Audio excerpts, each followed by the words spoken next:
Sasa kwa hiyo rafiki yangu, utatia huruma mpaka lini? Yaani utaendelea kuwa hivyo ulivyo, unatia huruma mpaka lini?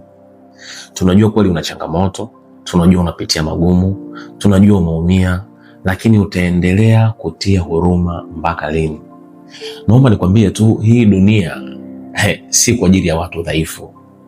Hii dunia ina ubinafsi ndani yake. Hii dunia inamhitaji kila mtu ajipambanie kwa nafasi yake. Utakuwa na changamoto leo, tutakusaidia. Utakuwa na changamoto kesho, tutakusaidia. Lakini changamoto zako zikizidi na ukiendelea kutia huruma, utaonekana tu mzigo kwa watu wengine. Kwa hiyo hata kama una changamoto, iwe ngumu kiasi gani, kuna pahala wanadamu watakusaidia na kuna sehemu ukifika watakuacha. Watakuona mzigo, na wakikuona mzigo wanaweza wakaanza kukusema vibaya ambavyo unaweza ukajikuta ndo kabisa unazidi kuharibikiwa. Kwa hiyo nikwambie tu, acha kutia huruma. Waswahili wanasema huruma sio malezi. Hii dunia haiko maalum kwa ajili ya watu wadhaifu. Hii dunia inataka watu wenye nguvu, watu wanaweza kujipambania.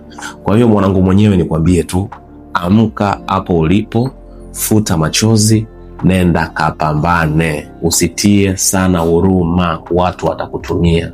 Imeisha hiyo.